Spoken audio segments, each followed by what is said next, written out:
these numbers are still moving. Here is what we know as of May 5th, 2026. Yesterday morning, 2 United States Navy destroyers and 2 merchant ships came under fire while transiting the Strait of Hormuz. Iran's state media said 2 missiles struck an American warship. Central Command said the missiles missed.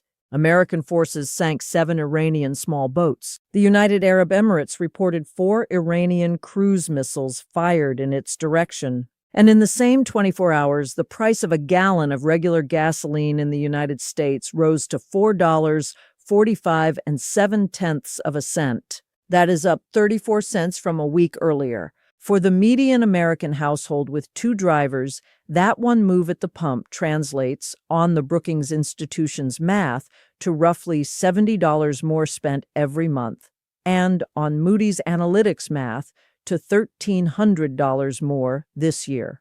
The administration's people will tell you the ceasefire is holding. The receipt at the pump tells you something different. In the next half hour, I am going to do 4 things. I am going to walk you through what actually happened in the Strait over the past 48 hours with the named sources. I am going to trace the chain from a missile fired at a destroyer to the diesel surcharge on the truck that delivered your groceries this week. I am going to put the official statements next to the data calmly. And then I am going to step back and show you something the daily news cycle is missing. That we have done this before, in this exact body of water in 1987, and the historical record tells us what happens when policy and price diverge for too long. I'm Sarah Ellison. This is the Ellison Brief. So, the facts on the ground. On May 4th, according to CNBC and the Washington Post, 2 American destroyers transited the Strait of Hormuz successfully, but came under fire during the transit. CENTCOM, the United States Central Command, confirmed the engagement. Iranian state media claimed missile strikes. The Pentagon denied any hits. American forces, per CBS News Live updates, sank 7 small Iranian boats. The United Arab Emirates separately reported 4 Iranian cruise missiles fired in its direction, the first such attack since the March ceasefire. As of yesterday, the AEA national average for a gallon of regular gasoline was $4.45. Brent crude closed yesterday at $114.06 a barrel, and on the way there, it touched $116 on the 1st of May. West Texas Intermediate closed at $104.89. There is a serious counter-argument to the framing I am about to give you, and I want you to hear it once now and at length later. The administration's case is that Iran was the aggressor, that the strait being blockaded since April 13th is a price worth paying to compress Iranian oil revenue, and that short-term pump pain is the cost of long-term strategic gain. That case has serious people behind it. Hold on to it. We will come back to it. Here is where the picture gets more complicated. The administration called it Project Freedom, and the BBC walked through what we actually know about it on May 4th. Project Freedom was announced as an effort to, quote, guide stranded ships through the Strait of Hormuz.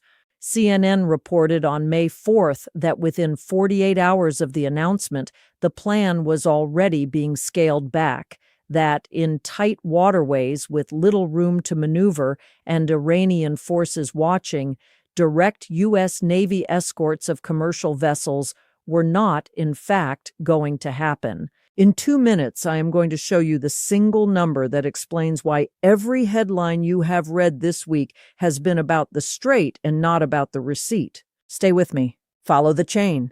The Strait of Hormuz is, in normal conditions, the single most important piece of water on Earth for the global oil and liquefied natural gas trade. Roughly 20% of the world's oil consumption passes through a corridor that, at its narrowest, is 21 nautical miles wide. The United Nations Conference on Trade and Development put a number on the collapse. Shipping through the Strait of Hormuz is down about 95% since late February. 95%. That is not a slowdown. That is a closure with paperwork. I pulled the UNCTAD report directly. The title is From Gas to Grain, Fertilizer disruptions raise risks for food security and trade, and the language is unusually direct for a UN agency. They write that energy prices have surged, that fertilizer flows have collapsed, that the disruption threatens vulnerable economies, and that the gas-to-grain pipeline is now broken at the molecule level. Here is what that means in plain English. Crude oil that does not move out of the Persian Gulf is crude oil that does not refine into gasoline, that does not arrive at the pump on Maple Street. Liquefied natural gas that does not move out of Qatar is the natural gas that does not feed the ammonia plant, that does not produce the urea fertilizer, that does not get spread on the cornfield outside Lincoln, Nebraska this month. Every link in that chain has a dollar sign attached to it, and every dollar in that chain ends up eventually on a receipt printed at a Kroger, a Publix, a Safeway, a Wegmans. Let me give you the numbers on each link. Crude. Brent has moved from the mid-80s in late January to $114 yesterday. That is roughly a 35% increase in the input cost of every refined product made in the United States that depends on imported crude or on the global price. And the global price is the price, even for domestically produced barrels. That is how integrated this market is. Diesel. The Energy Information Administration's federal benchmark had on-highway diesel above $5.60 a gallon in mid-April. The pre-war EIA forecast for 2026 had projected diesel averaging $3.47 this year. The actual number for late March was $5.37. That is a $2 gap between what was expected and what is happening, and every truck moving food, building materials, and packages in the United States runs on it. Fertilizer. Urea, the most common nitrogen fertilizer, is trading at $585 a ton on May 4th, according to Trading Economics, 23% higher than a year ago. The U.S. Department of Agriculture's Agricultural Marketing Service is showing distributor ask prices for urea ranging from $876 to over $1,250 a ton, depending on region. Two Rivers Coop in Kansas is publicly listing 4600 urea at $860 a ton this week. UNCTAD's read is that fertilizer prices have roughly doubled since the strait was effectively closed. I want you to picture one specific corner of this for a moment. Lincoln, Nebraska this week. A corn farmer who pre-bought fertilizer last fall at $400 a ton is fine. A corn farmer who waited, who was hoping prices would soften this spring, is now staring at urea quoted at over $800 a ton at the local coop. That farmer is making a decision right now. Fewer acres planted, less nitrogen applied per acre, or absorb the cost. Each of those choices ends up in a different bushel yield in October. And every American who buys cereal, bread, beef, chicken, or eggs gets the receipt for that decision 4 to 6 months from now. Now, the receipt at the pump. This is the part of the conversation the policy speeches do not usually include, so I will be specific. The Brookings Institution published a piece on April 27th titled, "Another Oil Crisis is Here." Their math is plain. A $1 per gallon increase in retail gasoline costs the median American two-driver household about $70 per month at the pump. That is not a forecast. That is the arithmetic of the average household's annual fuel consumption, which the Energy Information Administration has been tracking for decades. Brookings cites EIA data showing American households were paying roughly $2,500 a year for gasoline before this began. So the move we are watching is not a tax on top of nothing. It is a tax on top of an already significant household line item. Moody's Analytics ran the same math out to a full year and arrived at roughly $1,300 in additional gasoline spending per household. Per year, that is the receipt. $1,300 is not a small number for a median American family. $1,300 is the price of a refrigerator. It is 2 months of a typical car payment. It is most of a month of childcare in many states. It is. For a family that was already running a tight monthly budget, the difference between making it to the next paycheck and not. To put a finer point on it, the EIA's own data shows that in 2025, the average retail price for regular gasoline was $3.10 a gallon. In 2025, that was the third consecutive year of declining gasoline prices. Households were budgeting for that trend continuing. The current $4.45 average is $1.35 above the 2025 average. The receipt is not just $1,300 in absolute terms, it is $1,300 relative to a baseline households were planning around. Let me name two specific institutions that put this in concrete terms today. The first is ADM, Archer Daniels Midland, one of the largest agribusinesses in the world. ADM is releasing its first quarter 2026 financial results today, May 5th. Watch that release. The fertilizer pass-through and the diesel-driven freight surcharges are about to show up in a public quarterly filing, and what ADM says about input costs will tell you whether the pipeline I just described is hitting earnings the way the numbers suggest it should. The second is Cargill, the privately held competitor.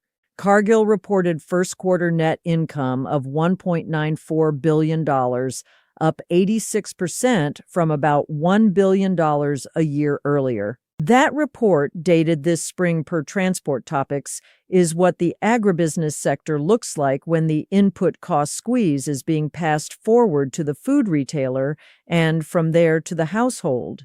The receipt is not just at the pump. It is at the checkout aisle, and the names attached to it are on the record. For a moment, think about the American trucking industry. C.H. Robinson, one of the largest freight brokers in the country, reports the national average diesel price at $5.60 a gallon and notes that fuel surcharges are being passed through to shippers in real time. Heavy Duty Trucking magazine reports diesel spending on a long-haul truck has risen by hundreds of dollars per fill.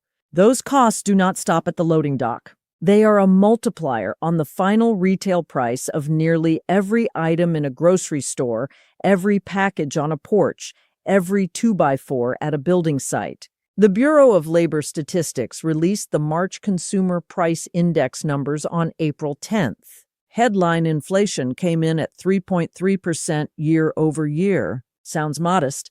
Here's the receipt the headline does not show. According to the Joint Economic Committee of the United States Congress, reading off the same Bureau of Labor Statistics tables, food price inflation was 2.7%, and energy price inflation was 12.53%. The headline number came from averaging across the basket. The actual energy figure in the BLS table is 12.5%. When the headline says one number and the underlying table says another, that is not a contradiction. That is what a headline is for. Before I bring you to the part where the policy and the data sit side by side, I want to step back for 90 seconds and show you something the daily news cycle is missing. We have done this before, in this exact body of water. In July of 1987, during the closing years of the Iran-Iraq War, Kuwaiti oil tankers were under attack from Iranian forces in the Persian Gulf. President Ronald Reagan authorized Operation Earnest Will, a 14-month American military commitment to escort reflagged Kuwaiti tankers through the strait under direct U.S. Navy protection. The operation ran from July 24, 1987 to September 26, 1988. It was conducted under the framework of United Nations Security Council Resolution 598. On the very first escort mission in July of 87, a reflagged tanker struck an Iranian mine. The convoy continued. The American commitment held. Tankers got through. The price of crude, after spiking, eased back down within months. I am not telling you Operation Earnest Will was a perfect operation. There were American casualties. The frigate USS Stark had been hit 2 months earlier by an Iraqi missile, killing 37 sailors. A passenger plane, Iran Air Flight 655, was shot down by the cruiser USS Vincennes in July of 1988, killing 290 civilians. Those events are part of the same record. The point is not that the operation was clean. The point is that the operation was committed. What we are watching this week is what the historical record shows happens when commitment is announced but not delivered. The pattern is on the record. Reagan promised escorts and ran escorts. The current administration announced escorts on May 1st and walked them back by May 4th. Markets. The actual markets that set the price of the gallon of gasoline you are paying for, read that difference instantly. Brent did not move on the announcement. Brent moved on the walk back. The pattern is on the record. Now look at what was decided anyway. Now let me bring you to the part of this story where the policy and the data sit side by side. The administration's case stated cleanly. President Trump posted on Truth Social on April 5th, "Open the fucking strait." That is a direct quote, profanity included, and the post is on the record at truthsocial.com. The threat that followed was that if Iran did not reopen the strait, the United States would, in the president's words, target Iranian power plants and bridges starting on a Tuesday. The administration's framing, as carried by the New York Times and Axios on April 5th, was that aggressive American posture was the path to deterrence and to a reopened strait. A naval blockade of Iran went into effect on April 13th at 10 a.m. Eastern Time by the Pentagon's own statement. A ceasefire framework followed, brokered with regional partners.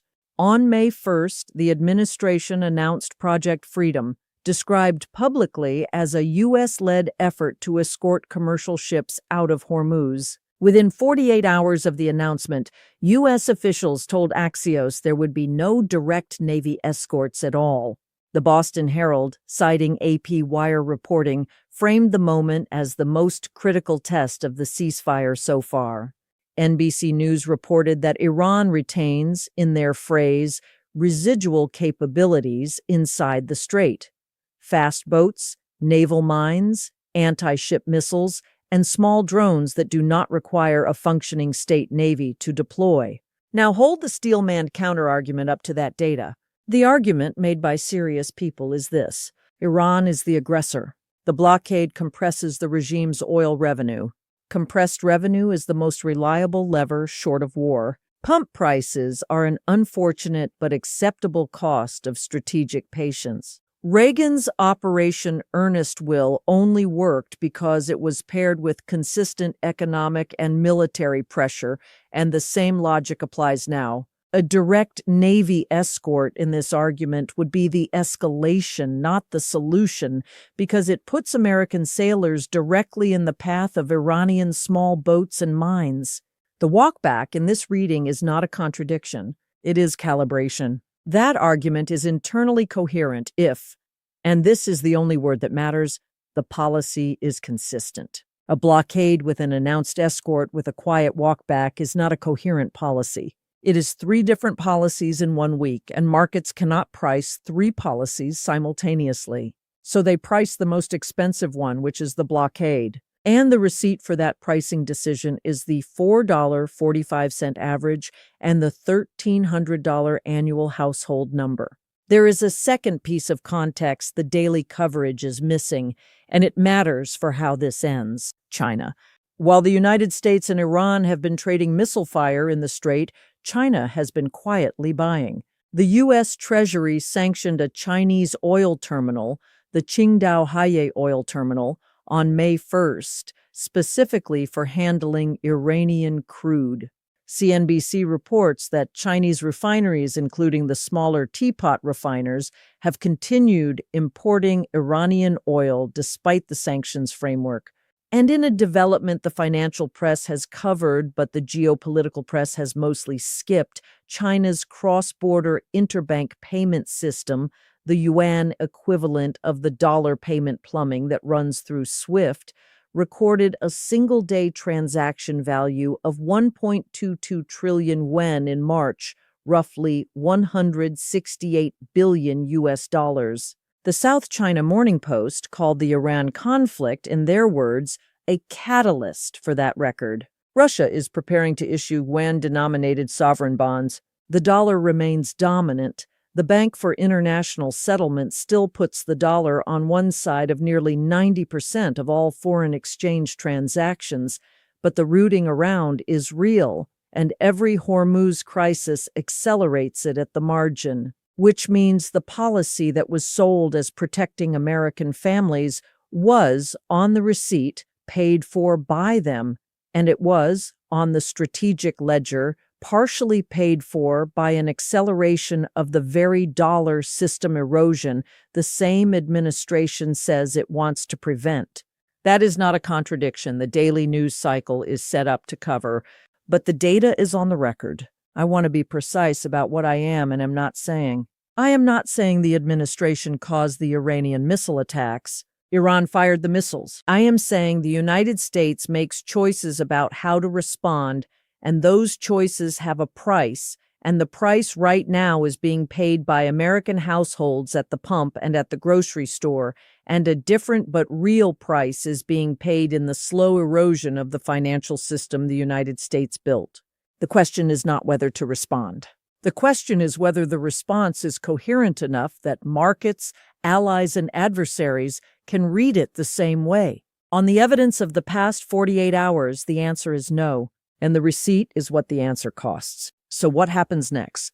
3 scenarios on the current trajectory. 1. The ceasefire holds in name. The strait stays effectively closed at the 95% transit reduction UNCTAD has documented. Project Freedom remains an announcement without escorts, and the $4.45 gas price drifts toward $4.75 through the summer driving season. In that scenario, the Moody's $1,300 household number rises toward $1,500 or $1,600, and food inflation reaccelerates in the fall as fertilizer cost pass-through hits the harvest. 2. The administration commits publicly and with hardware to actual U.S. Navy escorts. The Operation Earnest Will template scaled to 2026. Brent crude could fall sharply on the announcement. Gasoline could ease toward $4 by July, and Iran could retaliate against the escorts directly, raising the probability of a wider engagement. The receipt would be smaller at the pump and larger in the strategic ledger. 3. A genuine de-escalation track emerges, possibly brokered by a third party. Oman has played that role before, and reporting suggests China is positioning to play a version of it now.